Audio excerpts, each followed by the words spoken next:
so सुरुमा चाहिँ हामीले यहाँ flutter.dev मा गएर get started मा जाने हो देन macOS को लागि डाउनलोड गर्नलाई macOS मा गएर यो फाइल चाहिँ फोल्डर चाहिँ यहाँबाट डाउनलोड गर्ने zip फाइल डाउनलोड गरेपछि यसलाई चाहिँ एक्सट्र्याक्ट गरेर हामीले डकुमेन्ट्स या कहीँ राख्दा भयो एन्ड यसको बिन फोल्डरको चाहिँ लोकेसन हामीलाई चाहियो अब अनि यसको लागि पहिले हामीलाई एन्ड्रोइड स्टुडियो पनि चाहियो त्यो पनि इन्स्टल गरिहालौँ एन्ड्रोइड स्टुडियो हाल्ने यहाँबाट टर्म्स एन्ड कन्डिसन्सहरू एक्सेप्ट गरेर एन्ड एन्ड्रोइड स्टुडियो इन्स्टल भएपछि एन्ड्रोइड स्टुडियो खोल्ने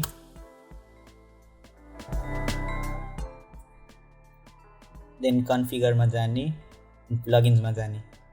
एन्ड डाट र फ्लटरको चाहिँ प्लगइन हाल्नु पर्यो हामीले त्यसपछि हामीले एउटा अझै चाहिँ एक्सकोड हाल्नु पर्यो एक्सकोड चाहिँ एप स्टोरबाट पाइहालिन्छ एक्सकोड पनि डाउनलोड गर्ने एन्ड फाइनली चाहिँ अब हामीले टर्मिनलमा जानु पर्यो टर्मिनलमा गएर हामीले न्यानो हजुरको डिफल्ट सेल ZSH छ भने चाहिँ न्यानो root/.zshrc यो फाइलमा गएर यो लाइन चाहिँ हालिदिने यहाँ युजर नेममा चाहिँ आफ्नो युजर नेम हालेर यो पाथ चाहिँ यहाँ पेस्ट गरिदिने एन्ड इफ हजुरको डिफल्ट सेल ब्यास छ भने न्यानो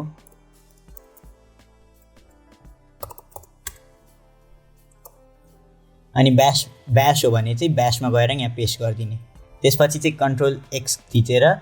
त्यहाँ सेभको लागि Y थिच्नुपर्छ मैले चेन्जेस गरेको छैन त्यही भएर मैले सेभ चाहिँ गर्नु परेन त्यसपछि चाहिँ हामीले फ्लटर डक्टर रन गर्ने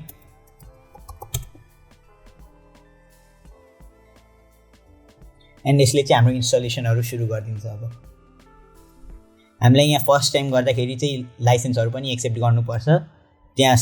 स्टेप बाई स्टेप आइहाल्छ त्यो चाहिँ इन्स्ट्रक्सन पढेर गर्दै जाने एन्ड VS कोडमा युज गर्नलाई VS कोडमा पनि हामीले डाट र फ्लटरको चाहिँ प्लगइन इन्स्टल गर्नुपर्छ द्याट्स इट